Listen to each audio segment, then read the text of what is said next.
L'émission Coup de tête vous est proposée par la boutique Trinquant, située au 35 rue des Martyrs de Vingry à Saint-Étienne. Trinquant, le magasin des amoureux des verres, dédié au food vintage et à la culture stéphanoise. Également visible sur trinquant.fr.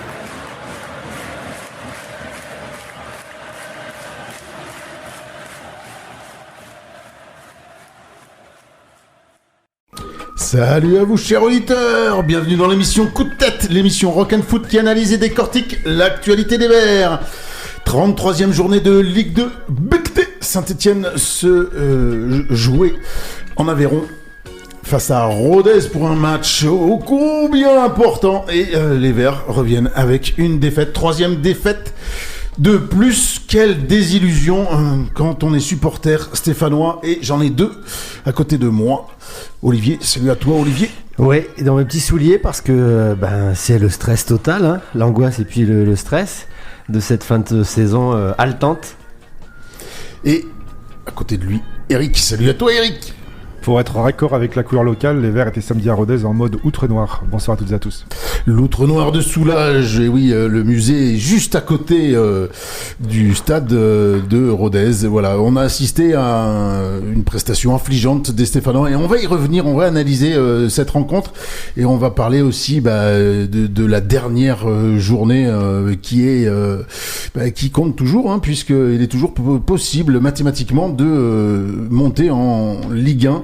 Et on vous expliquera tout ça. Dans cette émission, il y aura des morceaux musicaux, puisque c'est une émission rock and foot. Il y aura une page Haute-Loire, parce que ça a joué pour le Puy Foot, ça a joué pour les autres clubs alti-ligériens. Il y aura une page agenda, une page coup de cœur, coup de tête, bref, 55 minutes d'émission. Et on commence tout de suite par le match du week-end. Vous écoutez l'émission Coup de tête. Voici le match du week-end. Et comme d'habitude, on commence par la composition. Un petit peu nouvelle formule par Montagnier, puisque c'est un 3-5-2 qui est aligné grosso modo au milieu de terrain. On va pas rentrer dans les détails, mais en effet que deux attaquants en la personne de Dufus et Stassin. Je commence par l'attaque aujourd'hui. Et puis au milieu de terrain, ces deux attaquants étaient épaulés par...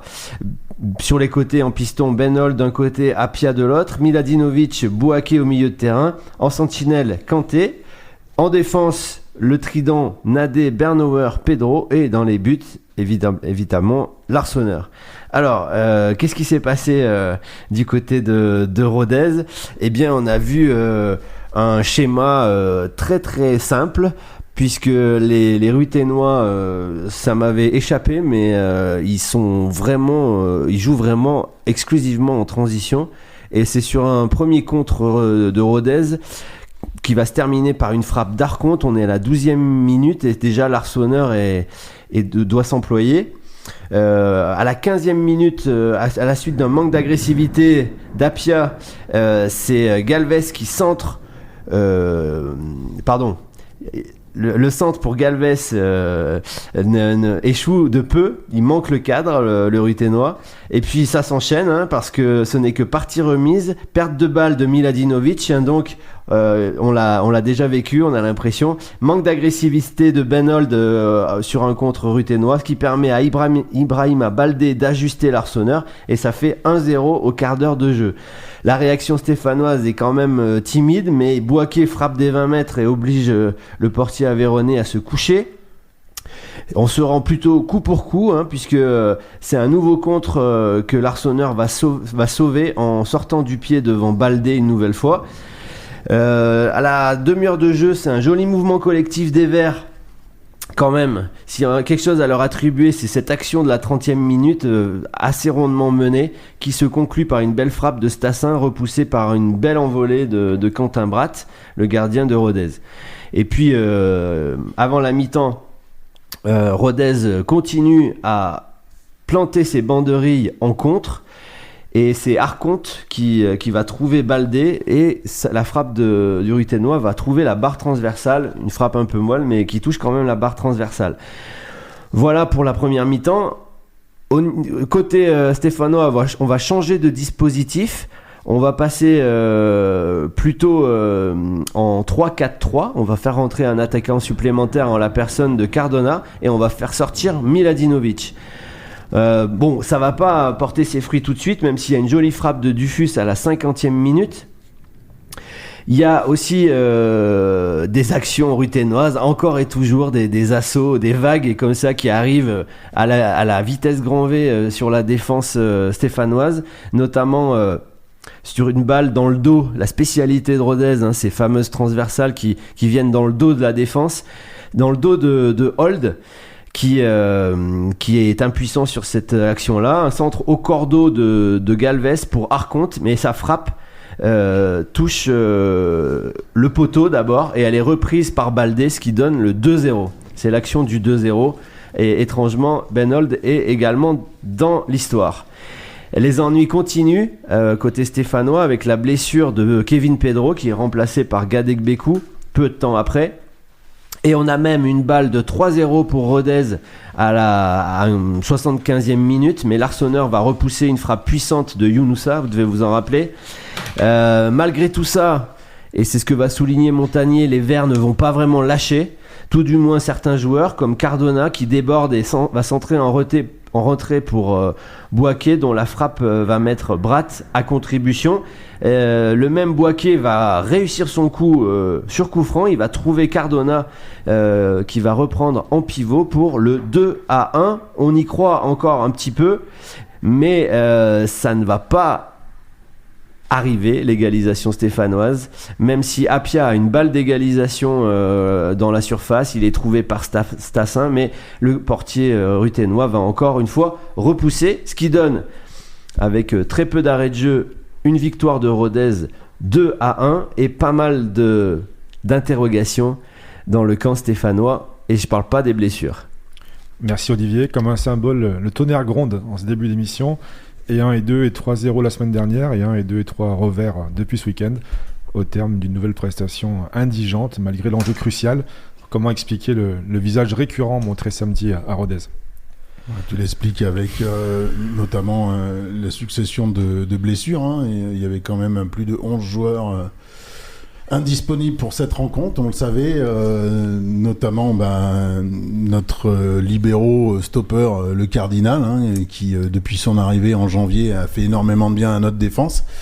Et sans lui, c'est le deuxième match où on prend l'eau. Et autre chose, je pense, qui a facilité les contre-attaques ruthénoises, c'est le schéma tactique aligné par Montagnier. Moi, j'étais relativement surpris.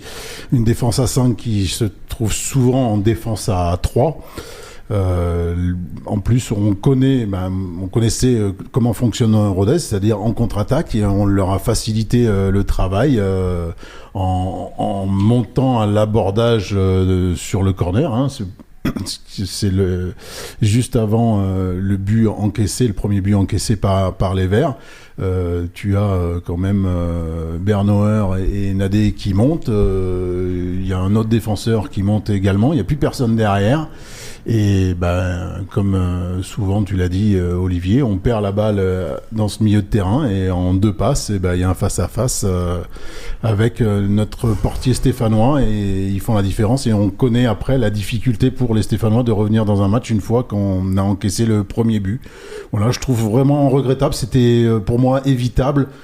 Et malheureusement, je trouve qu'on a facilité le jeu de Rodez sur cette rencontre, même si Rodez est quand même une des meilleures équipes en Europe depuis le mois de janvier. Je crois que c'est la meilleure équipe en Europe. Première et deuxième division confondues, dans les 5 grands championnats européens. Ouais, faut le dire ça. Voilà, on l'a dit. Ouais. Non, mais faut le dire presque en premier parce que l'adversaire c'est important. Et la semaine dernière aussi, même si on est le grand Saint-Étienne, on n'est plus celui de 76.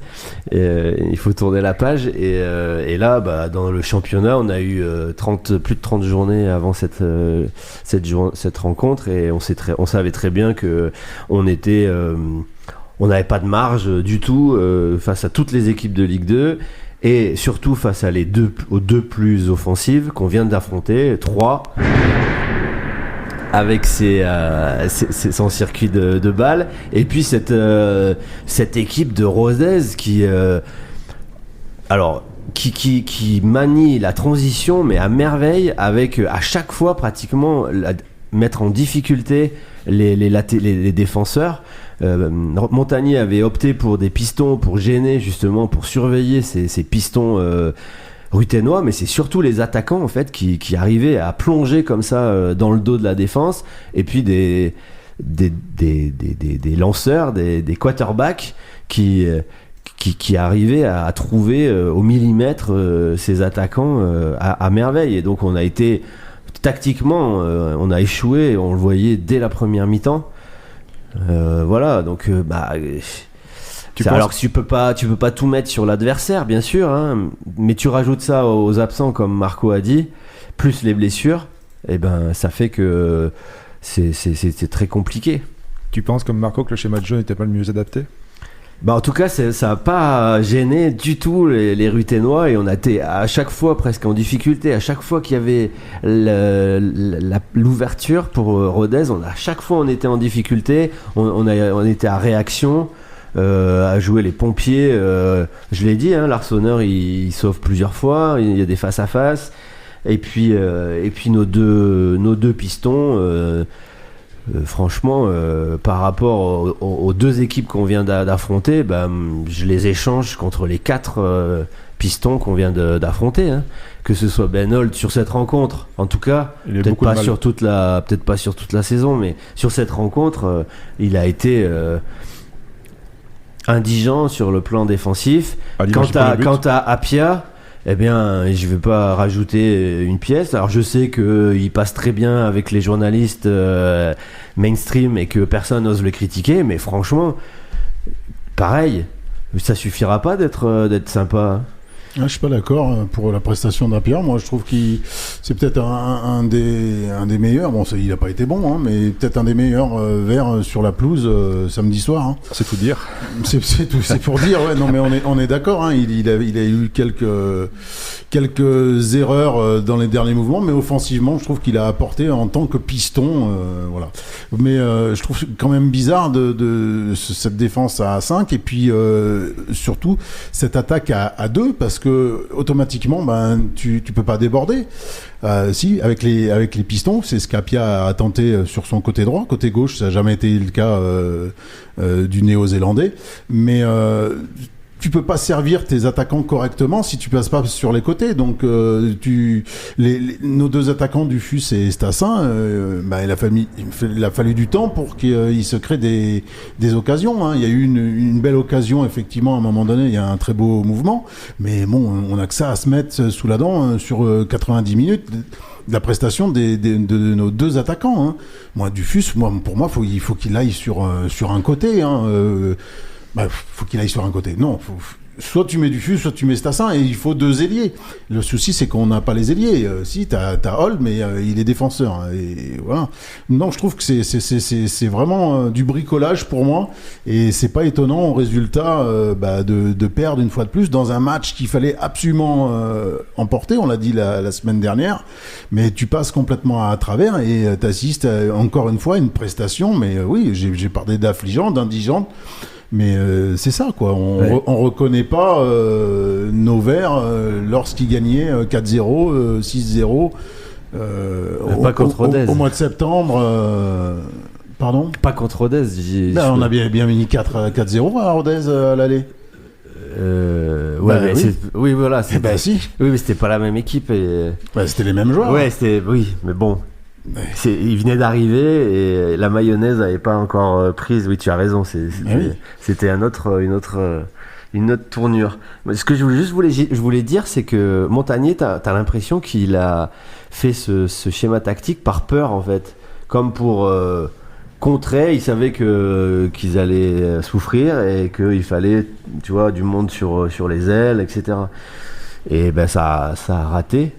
Parce que forcément, tu enlèves un attaquant, et ça aurait. Quand on a vu la deuxième mi-temps de Cardona, peut-être il était un peu piqué, Cardona, l'international maltais, mais en tout cas, il a fait une bonne deuxième mi-temps. Ouais, parce que tu utilises en fin de compte une pointe sur le côté. Ce qui nous manque. Et si tu mets 2 pointes sur le côté, ça peut être intéressant. Et ça aurait été un match complet, je pense. Après, ça fait plusieurs matchs, Cardona était dans le dur. Hein. Donc là, qui glisse sur le banc des remplaçants. Il y a pas mal de gens aussi qui voulaient voir Dufus dans sa position préférentielle, c'est-à-dire devant, aux côtés de Stassin. Et malheureusement, l'association n'a pas fonctionné. Ouais. Ça gronde pour les Verts, mais ça gronde aussi dehors, hein, avec un gros orage. J'espère que ça va tenir. La technique, on va voir, ça bipe dans tous les sens. On verra tout ça. Ok, tu as d'autres questions, Eric, relatifs au match? Bien sûr, plein. Vas-y. En tout cas, comme face à 3, on n'a pas l'impression, malgré tout, d'avoir été copieusement dominé. Hein. On s'est montré une nouvelle fois totalement inefficace, tant défensivement. Ça tourne de plus en plus fort qu'offensivement. Une possession de balle stérile, un déchet technique affligeant, on en a parlé, des corners mal négociés, manque d'impact, de liant, de détermination. En fait, tout ce qu'a reproché à Eric Horneland réapparaît là au pire moment dans le sprint final. Exactement, ouais. Oui, on avait dit qu'il y avait une correspondance avec le jeu d'Horneland, je l'avais dit pour le déplacement à Nancy. Et tu vois, le déplacement à Nancy, on a essayé de défendre, pas à 4. Hein, je crois que c'était ça. Hein. Et j'avais pointé justement le fait de ne pas défendre à 4 à l'extérieur. C'était une erreur. Et pour moi, une fois de plus, c'est symptomatique et ça va pas. Mais oui, on retrouve en fin de compte les lacunes visibles du novembre-décembre sous l'ère du Viking. Sur les dernières prestations des Verts, hein, que ça soit individuellement et collectivement, c'est ça qui est plus inquiétant, c'est collectivement, et je vois plus vraiment quelque chose qui se dégage. Alors effectivement aussi, cette équipe ruthénoise, défensivement, c'est carrément solide, quoi. Hein, il laisse très très peu d'espace, c'est quand même pas évident et j'ai du mal à comprendre que tu vois Amiens leur en a planté 2 il y a 3 semaines de ça et je sais pas, j'ai du mal à saisir comment ils ont fait les autres pour passer ce mur parce que c'est vraiment un mur et puis le fait d'encaisser un but ça leur facilite le boulot aux joueurs de Rodez. Puis autre point commun avec Horneland, vous l'avez évoqué, c'est le nombre incroyable de blessés. Hein. Il y a des joueurs qu'on n'aura pas vu de la saison. Traoré, Palberg, hein, le jeune qui est arrivé. Tardieu qui a disparu de la circulation. Jaber Lamba qui ont rechuté. Mouefek, toujours aussi fragile. Et puis des cadres comme le Cardinal et David Tacheville, dont l'absence est très préjudiciable en fin de saison. Et puis maintenant Pedro, donc la faute à qui, à quoi? Est-ce que c'est la préparation physique démarrée très ou trop tôt c'est ce qu'on a dit la semaine dernière. Ouais. Effectivement, moi ce que je comprends pas, c'est que Kilmer a en fin de compte enchaîné le recrutement de joueurs qui tournent autour, donc dans le staff médical, et résultat, il n'y a rien qui change, quoi. On a toujours autant de blessés, ils servent absolument à rien. C'est 11-12 blessés à ce moment-là, un moment charnière pour la montée, et voilà le résultat. Alors oui, effectivement, on a commencé trop tôt, ça je l'ai toujours dit.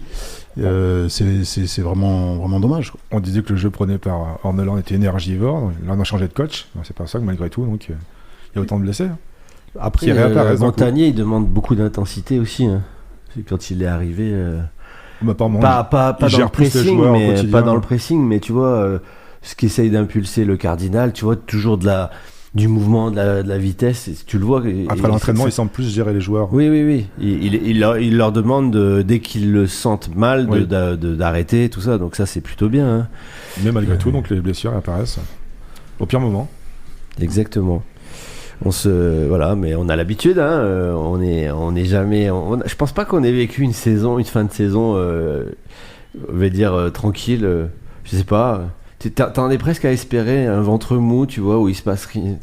T'es pas stressé. Si on avait gardé Horneland, on serait en ventre mou, hein, je te rassure. Tes questions, et on a nous aussi plein de questions à se poser dans ce moment charnière pour la montée en Ligue 1. Absolument. Donc, depuis sa prise de fonction, Philippe Montagnier a réalisé un parcours quasi sans faute avec 7 victoires, 2 nuls, 0 défaites en 9 matchs, soit 23 points pris sur 27 possibles. Arrivé dans le sprint final, patatras, donc 3 défaites en 3 matchs, 0 points sur 9 donc, un seul but marqué mais 7 encaissés. Montagnier qui a perdu ses nerfs samedi soir, une vive et spectaculaire altercation l'a opposé à un responsable d'un groupe ultra qu'il a d'ailleurs rencontré aujourd'hui. Donc, comment interprétez-vous ce qui s'est passé? Est-ce que le fait qu'il perde son sang-froid, quelque part reflète la nervosité de l'équipe, ou bien est-ce que vous pensez que sa présence en première ligne, sans se démonter, peut encore plus souder ce groupe?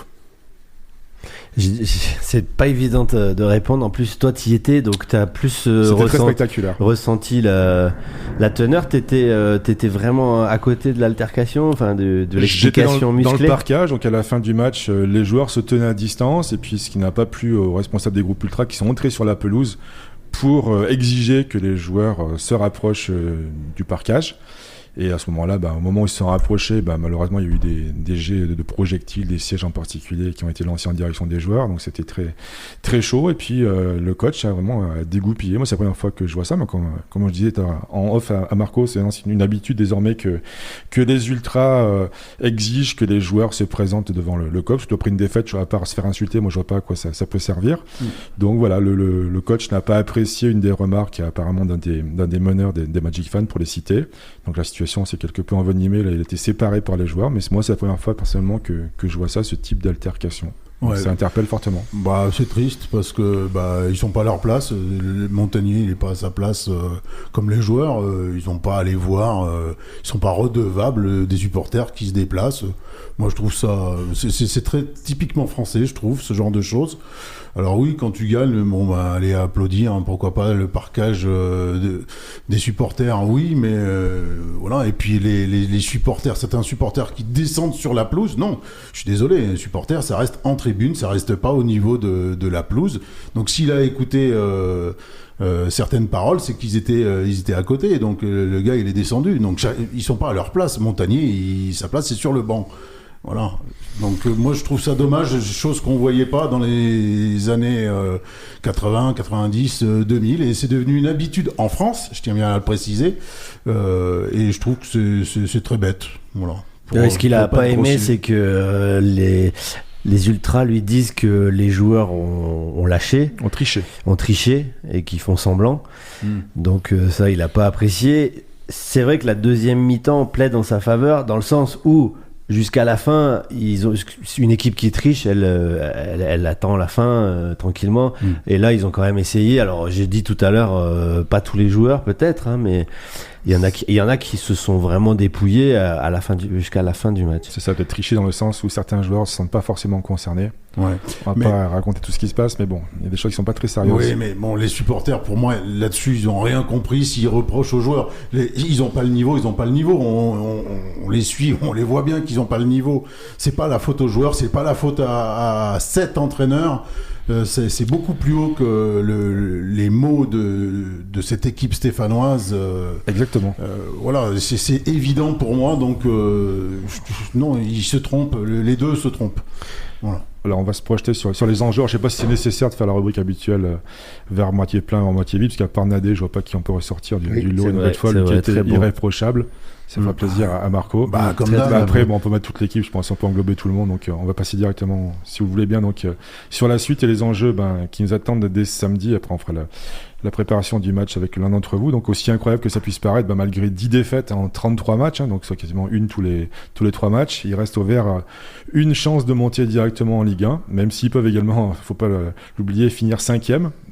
Donc un aperçu précis du classement, parce que c'est très important d'avoir toutes les données en tête, donc avant d'aborder la dernière journée. Donc premier champion de Ligue 2-3, deuxième Le Mans avec 59 points, une différence de but de plus 17, troisième l'ASS 57 points, différence de but de plus 16, quatrième le Red Star à égalité de points avec nous, mais une différence de but de plus 8, cinquième Rodez 55 points, plus 5 de différence, et 6e Reims 53 points, plus 16. Donc samedi prochain, on recevra Amiens, Lanterne Rouge, et relégué en Ligue 3. Pendant ce temps, Le Mans se déplacera à Bastia, qui jouera pour sa survie. Les Corses sont avant-derniers, avec un point de retard sur Laval, qui accueillera Boulogne. Concernant nos poursuivants, le Red Star affrontera Montpellier 8e, Rodez ira à Annecy 7e, et Reims recevra Pau 9e. Donc dans le match pour la montée directe, les différents cas de figure. Donc Le Mans sera promu en Ligue 1 s'il gagne à Bastia, quoi qu'il arrive. Le Mans sera promu en Ligue 1 s'il fait match nul et que l'ASS ne bat pas Amiens ou gagne par un but d'écart. Les deux équipes se retrouveraient alors à égalité avec la même différence de but et seraient départagées sur un nouveau critère établi cette saison, le nombre de 2 points pris lors des confrontations directes. Vous l'aviez dit la dernière fois, et puis vous aviez raison. Donc ce critère est favorable aux Sartois qui ont pris 4 points sur 6 possibles. Et Le Mans sera promu en Ligue 1 s'il perd et que l'ASS ne bat pas Amiens et le Red Star ne bat pas Montpellier. L'ASS sera promu en Ligue 1 si elle bat Amiens et que Le Mans perd à Bastia. L'ASS sera promu en Ligue 1 également si elle gagne par plus d'un but d'écart et que Le Mans fait match nul à Bastia. Et enfin, le Red Star aussi peut être promu en Ligue 1 s'il bat Montpellier et que Le Mans perd à Bastia et que l'ASS ne bat pas Amiens. Donc c'est assez compliqué. En tout cas, quel scénario voyez-vous samedi? Quel cas de figure vous semble le plus probable? C'est impronosticable. Moi, je pense que Le Mans va se faire accrocher à Bastia, personnellement. Et donc, c'est quand même fou. Non, tu penses pas? Moi, ce serait quand même fou qu'on gagne pas par 2 buts d'écart face à un équipe reléguée. Mais bon, faut se méfier de la SS avant tout, peut-être. Faut pas croire que le match est gagné d'avance. Face à... on l'a vu, l'expérience à QRM il y a 2 ans. Mais... Et surtout face au dernier. À chaque fois, on dit ouais, face au dernier, ça va le faire. Résultat, tu penses pas que Bastia, qui joue sa survie, va accrocher Le Mans, qui est en ce moment un petit peu moins bien quand même? Oui, et Bastia qui tourne bien. Depuis 5 matchs, ils ont quand même engrangé des points. Déjà face à nous, ils l'ont emporté face à Guingamp. Ouais. Ils ont fait le match nul dans les dernières secondes face à Clermont. Justement. Oui, ils sont pas mal, mais Le Mans est vraiment une équipe soudée et défensivement, ça tient bien. Et je vois pas. Non, pour moi, Le Mans va battre Bastia en Corse. Voilà, alors je souhaite bien sûr tout le contraire, hein, mais si tu me demandes, pour moi, Le Mans va l'emporter. D'autant que Videra, l'entraîneur du Mans, a entraîné pas mal de temps en Corse. Il connaît un peu le contexte. Ça me fait un peu peur, parce que le seul truc qui peut nous faire espérer, c'est une sorte de vendetta. Enfin, tu vois, ce qu'on a un peu vécu, hein, c'est-à-dire une équipe de Corse où le contexte est un peu particulier, c'est vrai, et où les joueurs jouent à la vie, à la mort, leur survie. Ça peut nous faire espérer. Après, ça suffit pas, hein. En foot, il faut avoir d'autres vertus, et Le Mans ils nous ont montré c'est vrai qu'ils ont d'autres vertus, et notamment ce que tu disais, la solidité. Donc, mais moi, je me risquerais pas à pronostiquer. Le plus cruel, ça serait de s'imposer, tu vois, largement face à Amiens, et puis que Le Mans gagne lui aussi, ne serait-ce qu'un 0 à Bastia. Ça serait cruel, même si ça ne serait pas fini, et qu'on se projetterait sur une autre façon une autre compétition, plutôt sur un match contre les équipes de Ligue 2. Mais seulement, il va falloir se taper des équipes comme Rodez, par exemple. On a vu que, alors peut-être à la maison, ça sera peut-être différent, mais voilà. Mais tu voulais pas déjà si, on peut en parler là-dessus. Si on n'est pas 3e, d'ailleurs, on n'est pas sûr de se retrouver mardi prochain, hein, puisque le play-off, c'est mardi prochain entre le 4e et le 5e à 20h30, et puis après vendredi, le play-off entre le 3e et puis le vainqueur donc, du match 4e, 5e, et puis après les barrages se dérouleront normalement donc le jeudi 21 mai et le dimanche 24 mai, sauf si Nice est concerné et barragiste au lieu d'Auxerre, puisque Nice est qualifié pour la finale de Coupe de France qui se joue en plein milieu, donc le vendredi 22 mai, auquel cas les barrages seraient décalés d'une semaine au mardi 26 mai et au samedi 30 mai. Pas sûr que ce soit le samedi 30 mai, ça peut être le vendredi 29 si le Paris Saint-Germain est en finale de la Ligue des Champions. Donc ça fait beaucoup de si. Mais en tout cas, ça veut dire que dès mardi prochain, malheureusement, j'espère qu'on fera l'émission bilan de la saison et qu'on ne sera pas concerné par le match play-off 4e, 5e de Ligue 2. Mais c'est faisable. C'est faisable. Ouais, c'est triste d'en arriver là. Après, est-ce qu'il le mérite vraiment avec ces 3 défaites? Et puis... moi, je reconnais pas cette équipe stéphanoise. On s'ennuie à les regarder là, depuis 3 matchs. Ils trouvent pas la solution. Face à Bastia, c'était calamiteux. Face à 3, bon, ça s'est joué sur une perte de balles. Et puis, il y avait quand même une bonne équipe auboise en face. Là, on est tombé quand même sur une bonne équipe ruthénoise, et puis alors pourtant c'était un match qu'il fallait impérativement gagner, et puis on passe encore à travers. Moi, déjà face à Amiens, j'espère que ça va réagir, mais on sent qu'il y a quand même de grosses lacunes dans cette équipe, et on n'est pas dans une bonne passe. Hein, tout ça, alors oui, ça serait miraculeux qu'au final on se retrouve la semaine prochaine en Ligue 1. Je le souhaite fortement, évidemment, mais Quand on me demande, je dis non, je les vois pas accéder au niveau supérieur. On a quand même une chance inouïe, c'est que Bastia joue sa survie, Bah oui. parce que c'était pas gagné du tout il y a 2 ou 3 matchs. Et... Après, il faudrait pas que Laval mène largement face à Boulogne. Voilà. Auquel cas, Bastia pourrait lâcher. C'est vrai que Boulogne Faudra ne qu'il joue soit plus pas au rien, courant. lui. Donc le match contre Laval, faudra regarder. Mais Boulogne, enfin, il n'y a jamais eu de score fleuve comme ça. Je vois pas pourquoi. D'un coup, Laval se mettrait Bah, tu sais, sur une dernière journée, des à fois, c'est gagner débridé, 3. hein. Oui, ça peut être débridé, mais Ah oui. Les dernières journées, généralement, tu assistes à des Beaucoup de scores relativement fleuves. Hein. Mais moi, je me souviens dans les années 80, c'était assez plaisant. Parce c'est une que chanson, ça, non? Ouais. Enfin. Allez, on va enchaîner avec la page alti-ligérienne. Vous écoutez l'émission Coup de tête. Tout de suite, voici la page Haute-Loire. En Alti-Ligérie, National 1, le Puy se déplaçait à Fleury, plutôt à Bondoufle. Terrain que je connais bien, stade que je connais bien à Bondoufle. Donc c'était face à cette équipe de Fleury pour cette antépénultième journée de National. Et ça s'est pas bien passé pour les Poneaux. Et pourtant bien malin, celui qui aurait pu prédire en début de saison que ce choc des promus de cette 32e journée de National pèserait autant dans la lutte pour monter en Ligue 2. Bien conscient de l'enjeu, le FC Fleury 91 avait lancé l'opération place gratuite dans la semaine afin de convoquer un maximum de soutien à ce Essonne Stadium de Bondoufle. Une semaine après le nul 2-2 face à Versailles pour ce nouveau choc du haut de tableau, Stéphane Dieff, l'entraîneur Pono, a été d'ailleurs contraint de laisser quelques cadres au repos. Nsigui est forfait. Adélaïde, qui n'avait pas 90 minutes dans les jambes, débutait sur le banc et cela profitait à Debold qui retrouvait une place de titulaire sur le front de l'attaque. Et puis il fallait faire souffler un petit peu son capitaine Djemo qui débutait donc sur le banc. Les Velaves se sont totalement écroulés dans un match qui représentait leur dernière chance d'accrocher le podium. Et avant de prendre l'eau, le Puy-Foot a fait illusion en allumant une première mèche après 30 secondes de jeu avec une tête de Rodriguez repoussée en corner par le portier Gaël Alette, le portier de Fleury. Mais après cette première alerte, les locaux prenaient très vite le contrôle du match pour mener 3-0 au bout de 40 minutes de jeu. C'est Farad déjà qui était le premier à faire trembler les filets. Il bénéficiait d'un mauvais alignement de la défense ponote pour se présenter face à Carvalho et conclure en finesse du pied gauche à la 18e minute de jeu. 1-0. 10 minutes plus tard, son compère Rivas l'imitait après un corner dévié jusqu'au second poteau, il plaçait sa tête et faisait le break à la 28e. Ce même Rivas assommait définitivement les ciels et blancs juste avant la pause en reprenant un nouveau centre au second poteau, cette fois venu de la droite sur lequel Carvalho ne pouvait absolument rien. Ça fait 3-0 à la 40e minute de jeu. Le Puy-Foot avait tout perdu avec ses 3 buts concédés en l'espace de 40 minutes, mais le groupe de Stéphane Dieff avait le mérite de ne pas sombrer pour de bon et de tenter de sonner la révolte. Sur une des dernières occasions du premier acte, Boulidja obligeait le gardien adverse à s'interposer pour stopper sa tête. Il y avait alors aussi, il y a eu des décisions un peu étranges au cours de cette deuxième mi-temps. Il y avait d'abord un pénalty oublié sur Fati, puis un duel qui semblait perdu par Quentin Vogt en position de dernier défenseur, mais l'arbitre décidait de siffler une faute contre les visiteurs au lieu de sanctionner le joueur de Fleury. Ces deux faits de jeu ne manquaient pas de faire râler le banc Pono. Et dans cette deuxième mi-temps, ils ont été punis une 4e fois sur la première occasion du second acte.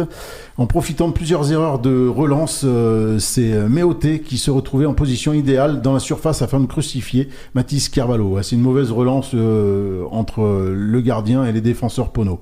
C'est donc une soirée à oublier pour les Ciels et Blancs qui ont concédé leur plus lourd revers de la saison en région parisienne. Cette grosse contre-performance ne devra pas éclipser non plus le gros travail réalisé jusqu'alors. Les Poneaux auront l'opportunité de se racheter et de conclure cet exercice de cette saison sur une bonne note avec la réception de Dijon avant de se déplacer à Sochaux. C'est les 2 premiers quand même. Voilà pour la page nationale. La page régionale 1 pour nos clubs altiligériens. Monistrol l'a emporté face au Puy-d'Aumois de Thiers, 2-1. Match nul entre le leader Espali et Aurillac, 1-1. La réserve, le Blavozy s'est incliné à Chassieux-Dessines 2-0. La bonne opération de l'USSL qui l'a emporté 4-3 face aux Aplous de Firmini. Et la réserve du Puy l'a emporté 2-0 face à Grand Ouest, l'équipe de la banlieue lyonnaise, régionale 2. Le Brive Softer l'emporte à l'extérieur dans le Bourbonnais face à Domérat, 3-1.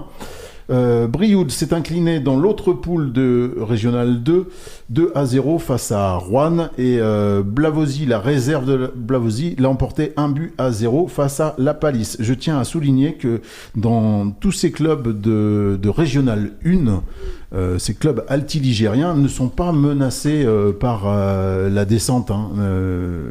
C'est quand même un gros coup de chapeau. On est un des rares départements à ce niveau-là, avoir autant de prétendants simplement dans un championnat, et voilà. Alors il y a Espali qui est leader, donc qui va monter à l'échelle au niveau supérieur, mais les autres, la réserve du Puy, ils sont juste derrière.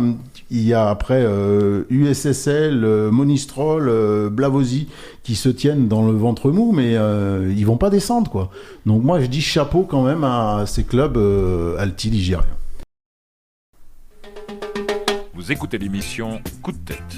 Voici l'agenda. Ce samedi soir à 20h au stade Geoffroy Guichard, la SSE accueillera Amiens SC à l'occasion de la 34e et dernière journée de Ligue de Becté. Cette équipe d'Amiens qui, comme l'a dit Eric tout à l'heure, se retrouve en Ligue 3. Voilà, ils sont relégués, ils sont bons derniers. Les Verts devront impérativement s'imposer face au club Picard, d'ores et déjà donc relégué, pour espérer arracher le deuxième ticket direct pour la Ligue 1. Les arbitres qui officieront, l'arbitre central, ça sera Alexandre Perrault, Niel, je sais pas comment on dit, Nil ou Niel, voilà. Cette équipe amiénoise l'a emporté en 2026, donc depuis janvier, une seule victoire en 26, donc c'est quand même la plus faible... En tout cas, en 26, il n'y a pas de doute. Et puis, c'est la dernière de ce championnat. C'est une des très mauvaises défenses. Encore ce week-end, elle a pris 3 buts. Et l'entraîneur actuel regrette sur des erreurs défensives, notamment le dernier but. Ils prennent ça suite à une touche. Après, nous, on connaît ce genre de choses. Voilà. Dans les buts, c'est plus Bernardoni. Pauvre Bernardoni, il aura... 5 relégations. 5 relégations, ouais. Côté amiénois, on va dire que cette saison, notre ancien vert, c'est Baudry, c'est ça ? Et Monconduit. Et Monconduit, qui termine sa carrière. Mais Baudry, depuis qu'il est blessé, ça a complètement changé la donne. C'est lui qui animait le milieu de terrain dans cette équipe amiénoise. Ils ont fait quand même des bons résultats. Je me souviens encore de cet automne. Ils avaient gagné à Laval, où ils avaient fait des belles prestations. Et depuis que Baudry n'est plus au milieu de terrain et donc il est blessé, ils n'arrivent plus à gagner cette équipe picarde, et c'est compliqué. Effectivement, donc il y a un autre ancien Stéphanois, c'est Monconduit, qui est donc capitaine. Et t'as dit Baudry, c'est l'Aubry. L'Aubry. Ah oui, parce que le pauvre Olivier Baudry, malheureusement. Oui, c'est plus parmi nous. Oui. Tu vois, je les confonds. Ils avaient à peu près le même poste. Oui, c'est l'Aubry, effectivement. Voilà, vous avez quelque chose à rajouter sur Amiens? Si, moi j'ai une chose à rajouter, c'est que c'est déjà complet à Geoffroy Guichard. Il y aura pas loin de 40 000 personnes samedi à 20h autour de Geoffroy Guichard pour ce match ô combien important, même si on n'a pas toutes les cartes en main. Et un grand hommage aux anciens Verts, malheureusement qui risquent d'être éclipsés par l'enjeu de la rencontre. Pour moi, c'est l'adversaire idéal. Donc, une équipe déjà reléguée, 4 défaites de suite, c'est encore pire que nous. 21 depuis le début de saison, la pire défense du championnat, 60 buts encaissés. Donc, franchement, on n'a aucune excuse si on ne bat pas cet adversaire par plus de 2 buts d'écart. Ce serait quand même incroyable. Oui, c'est l'objectif. On n'aurait rien à faire en Ligue 1 si c'est pas le cas. C'est l'objectif de but d'écart et c'est vrai que ça a donné une drôle d'ambiance parce que en fait Ils font baller le match d'entrée. non, mais ce que je veux dire c'est que le résultat va se jouer sur une autre pelouse et alors c'est compliqué. Montagnier dit qu'il va pas il a pas regardé par exemple samedi dernier, mais là quand même je pense que il va y avoir des gens qui vont lui informer, puis surtout dans les tribunes en fait tout le monde va être rivé sur son téléphone toutes les 2 minutes pour regarder ce qui se passe du côté de Bastia. Après, on a 2 joueurs clés qui sont absents, donc le Cardinal qui pourrait rentrer. Donc, qu'est-ce qu'il faut mieux faire? Est-ce qu'il vaut mieux les préserver dans l'éventualité d'un play-off ou d'un barrage? Ou est-ce qu'il faut faire le forcing pour les réintégrer, vu l'enjeu samedi? Je pense qu'on est quand même capable de battre cet adversaire-là sans... Bon, David Achille, je pense que c'est compromis, comme on l'a dit la semaine dernière. Par contre, le Cardinal pourrait faire son retour, je pense. Ouais, il s'entraîne et stabiliser la défense. Oui, mais pour moi, il faut les faire débuter. Et puis par contre, David Achille, je pense pas. Il sera juste disponible pour les playoffs. Bien sûr, s'ils peuvent, il faut les faire débuter. Et puis si tu arrives à mener, tu les sors. Parce que ça a jamais été facile contre aucune équipe, mis à part le 4-0 contre Rodez, c'est vrai. On se rappelle l'an passé, le dernier match à Geoffroy Guichard contre Toulouse, on l'a perdu. Ouais. Non, moi je le fais souffler le Cardinal pour cette rencontre. Ça va se passer sur l'animation au milieu de terrain et l'offensive, quoi. Il va falloir vraiment trouver autre chose que ce qu'on a vu ces derniers matchs à Saint-Étienne, parce que ce qui nous plombe depuis un mois, c'est les buteurs. Nos attaquants qui n'arrivent plus à marquer, qui se créent peu d'occasions et qui n'arrivent pas à marquer. Alors, on a une transversale face à 3, mais c'est trop insuffisant et il va falloir qu'ils retrouvent le chemin des buts, tous nos attaquants. En tout cas, le but de Cardona peut valoir très très cher. Ouais. Dans le décompte final. Donc, le but du Cardinal lors du dernier match face à Rodez. Cardona, pas le Cardinal. Cardona. Oui. Tu mélanges les noms ce soir, Marco. Le but de Cardona qui peut être très important. Celui qui marque à Rodez. Oui, t'as dit le Cardinal, t'as dit. Ah. Pardon. Oui, Cardona. Ouais. Après, c'est vrai qu'il y a une chose qui entre en jeu, c'est que au minima, on se profile 3 matchs en 10 jours derrière. Donc c'est vrai que je comprends ce que tu veux dire, Marco. Le joueur qui est un peu fragile, si tu le. Mais en même temps, c'est tellement encore possible. Je crois que on a encore 30% de chances de. C'est ce que je disais la semaine dernière, à peu près. C'est énorme. Ouais. Et puis ça permettrait de préparer. Pedro qui s'est blessé lors du match précédent. Mais c'est ça, c'est que t'as plus de défenseurs. Apparemment, ça devrait aller, je pense. Ça devrait aller. D'après les dernières infos, mais bon, après à confirmer. Bon, écoute, on verra. Mais on a toujours autant de blessés du côté du banc stéphanois, donc c'est pas évident. On n'a pas fait tout à l'heure, c'était votre choix, les top et flop, quoi, le verre à moitié plein, le verre à moitié vide. Il y a Miladinovic qui est sorti et en deuxième mi-temps, on a vu un milieu. Galek Bekou qu'on n'avait pas vu depuis quand même pas mal de matchs, quoi. Et c'est peut-être avec des joueurs comme ça. Après, il n'a pas été transcendant. Il y a une perte de balle à un moment donné. Ouais. Dangereuse. Il n'a pas été transcendant non plus. Mais on finit avec un 11 de départ qui n'est pas toujours reluisant. Enfin, on verra bien. Donc, ces matchs sur Bein Sport. Alors, je ne sais plus quel chiffre exactement, la chaîne exacte, parce que souvent on tombe sur le multiplex quand on est téléspectateur. Mais il y a bien une chaîne spécifique pour regarder ce match ASSE Amiens. Sinon, rendez-vous à Geoffroy Guichard. Voilà. Si vous n'avez pas de place, vous m'appelez au 06. Non, je plaisante, cher auditeur. On enchaîne avec, bien sûr, les coups de cœur. Vous écoutez l'émission Coup de tête. Voici les coups de cœur. Alors, coup de cœur pour le meilleur buteur de l'histoire de l'AS Saint-Etienne, Hervé Révelli, qui fête aujourd'hui ses 80 ans. La célébration du 50e anniversaire de la finale de Glasgow a démarré. Avant le triumvirate Rocher, Garonnet, Herbin qui a bâti le grand Saint-Etienne, il y a 2 hommes qui ont posé les fondations, Jean Snella et Albert Batteux. Je parle de Batteux parce qu'il y a un excellent livre qui vient de sortir, écrit par Marc Barrault et Alain Colzi, publié aux éditions de la Condottière. Vous découvrirez le parcours de l'ancien joueur et entraîneur du Grand Stade de Reims, sélectionneur des Bleus, qui avec les Verts a remporté 3 titres de champion et 2 doublés. Un orateur hors pair, cet intellectuel du football avait été élu en 2013 par France Football meilleur entraîneur de l'histoire du football français. De mon côté, tu parles de 76 et donc évidemment le Bayern. J'ai juste une stat qui m'a vraiment affolé, c'est le fait que le Bayern de Munich n'avait pas encaissé 5 buts depuis avril 1995, donc même pas au 21e siècle. C'est ce qu'a réussi Paris, donc même si c'est pas le club et le schéma qu'on préfère. En tout cas, c'était un joli match. Oui, justement, c'est aussi mon coup de cœur, Olivier, parce que c'était pendant notre émission de la semaine dernière, et bon, on a pu assister à la deuxième mi-temps. Moi, j'ai revu le match. C'était un pur plaisir, hein, point de vue footballistique, tout était parfait. C'était très très agréable à regarder, vraiment. Great pleasure de voir ce genre de rencontre. Un autre coup de cœur, Bordeaux, qui est en national, quoi. Ouais.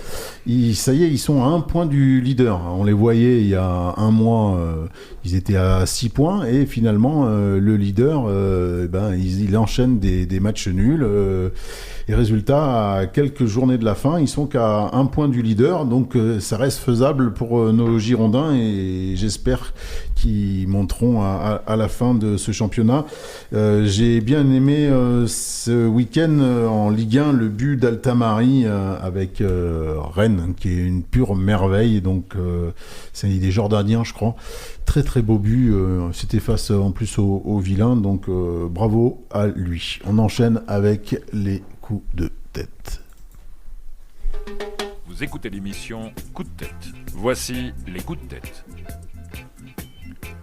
Alors, coup de tête pour ce nouveau match totalement raté à Rodez, où lors des 3 derniers déplacements, on n'aura pris qu'1 point pour cette terrible série de 3 défaites de rang au pire moment dans le sprint final, pour la cascade de blessures, pour la tension d'après-match, et puis pour les champs troyens, Saint-Étienne en Ligue 2, totalement stupides. J'espère qu'on leur prouvera samedi qu'ils se sont réjouis un peu trop tôt. C'est du chambrage, fait partie du foot. Je rappelle que Geoffroy Guichard a applaudi les Troyens après la rencontre pour célébrer leur montée, et en retour, ils chantent Saint-Étienne en Ligue 2. À voir. C'est les spectateurs. On va peut-être les retrouver bientôt en Ligue 1. Oui, mais voilà. Après, tu l'as dit tout à l'heure, les spectateurs, voilà, il y a sur 20 000 personnes, tu en trouveras toujours 100 qui n'ont pas les idées très claires. Troyes n'est pas une ville de foot, de toute façon. Donc, voilà, ils connaissent des moments de joie, laisse-les avec ça, mais bon. Qu'ils aillent faire du cheval. Ouais. Moi, je te laisse la parole pour les coups de tête parce que j'étais sur le championnat néerlandais. Je sais pas si vous avez suivi. Bien sûr. Tu penses Non mais vas-y. Qu'est-ce qui s'est passé alors Je suis ça régulièrement. Figure-toi qu'il risque de rejouer 133 matchs. Ah oui, j'ai vu ça. Donc c'est quand même assez surprenant puisqu'une décision politique sur les binationaux fait que des gens qui ont choisi la double nationalité ne peuvent plus garder la nationalité néerlandaise et donc il y a un quota dans leur championnat de joueurs néerlandais et donc ça voudrait dire que les rencontres sont faussées. Ça concerne 133 matchs. Heureusement, je crois qu'ils ont trouvé une petite solution dans le sens où le score a été validé sur un des matchs concernés et donc ça va peut-être bien aider tous les autres. Oui, moi dans ce marasme des Verts, moi ce que j'ai vraiment pas aimé, c'est au-delà donc du résultat de la prestation des Stéphanois, c'est à la fin du match, et je l'ai dit tout à l'heure, les supporters qui sont au niveau de la pelouse, qui demandent, qui sont redevables parce qu'ils ont fait le déplacement, d'échanger avec l'entraîneur, avec les joueurs. Moi ça me saoule ça, donc voilà, je tenais à le dire. Mais ça me regarde, ça regarde que moi. On se retrouve la semaine prochaine. Peut-être. On sait pas. Mais normalement la semaine prochaine pour revenir sur cette rencontre face à Amiens. Si on n'est pas là, c'est que ça s'est pas bien passé pour les Verts et qu'on est en train de suivre le match, un des matchs de barrage. Voilà. Et puis on verra tout ça. En tout cas, merci chers auditeurs de votre écoute. On se retrouve bientôt. Et puis, allez les Verts. On dit allez les Verts et Forza Bastia. Exactement. Si, Forza Bastia. Allez, Bastia. L'émission Coup de tête vous a été proposée par la boutique Trinquant, située au 35 rue des Martyrs de Vingré à Saint-Étienne. Trinquant, le magasin des amoureux des verres dédié au food vintage et à la culture stéphanoise. Également visible sur trinquant.fr.